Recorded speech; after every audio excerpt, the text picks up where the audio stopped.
ఈ రోజు గర్వించదగ్గ విషయం ఒకటి చెప్తాను. దానిలో కూడా నేను అబద్ధాలు చెప్పాను, చంపినా కూడా అబద్ధం చెప్పా. నాకు మంచి మిత్రుడు, నా సన్నిహితుడు అల్లు అర్జున్. వింటానికి విల్లింగ్ గా ఉంటే శ్రీకృష్ణుడు భగవద్గీతలో అర్జునుడికి ఇంత చెప్పాడు. తెలుగు ఇండస్ట్రీని ఆ స్థాయికి తీసుకెళ్తారు. 100%. Encourage new talent please. So అతనికి దమ్ము, ధైర్యం, మగాడనుకుంటే ఆయన నన్ను క్రిటిసైజ్ చేయమనండి. నాలో నిద్రపోతున్న జంతువుని లేపుతున్నావు రోయ్. పిల్లి నిద్రలేచినా ఏం పీకలేదులే. మీ కుటుంబం పేరు ఏమి ఎత్తారు, ఏమి క్రిటిసైజ్ చేసి మాట్లాడారు చెప్పండి. వాడికి నూరు ఎలా వచ్చు? అవును బన్నీ, వాడు తిట్టిన తిట్లకు మనిషి అన్నవాడు ఎవడైనా ఊరేసుకొని చచ్చుండేవాడు. రోషం ఉన్న తెలుగు వాడిని నేను ఇక్కడ నేను ఒప్పుకోను. కళాకారుడు కళ్ళెర్ర చేస్తే ఎలా ఉంటుందో నీకు పూర్తిగా తెలియదు, చూపిస్తా. సారీ చెప్పాలని నాగబాబు గారు. నేను సారీయా ఈ జన్మలో చెప్పను.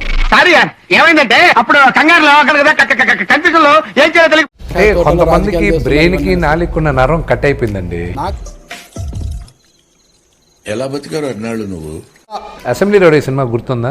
తెలీదమ్మా, తెలీదండి, తెలీదు. అంటే విన్నాను. ప్రకాష్ రాజ్ గారు ఓడిపోతున్నారని చెప్పి బాగా కాలినట్టుంది మీకు. చాలా కాలుతుందండి, చాలా వేసేసాడు, బాగా వేసేసాడు. నిజంగా మా అసోసియేషన్ ని ఏదో ఉద్ధరించడానికి జరుగుతోందా, లేదంటే ఆధిపత్యం కోసం జరుగుతున్నాయా? అసలుకి కుటుంబాల మధ్య రెండు వర్గాలుగా చీడిపోయే పరిస్థితి వచ్చింది. ఈ ఎన్నాళ్ళి హింస, ఎన్నాళ్ళి రక్తపాతం. మేము పర్మనెంట్ కాదు ఇక్కడ, కలామ తల్లి పర్మనెంట్. అధ్యక్షుడు అయితే తెలుగు ఇండస్ట్రీని ఆ స్థాయికి తీసుకెళ్తారు. 100%.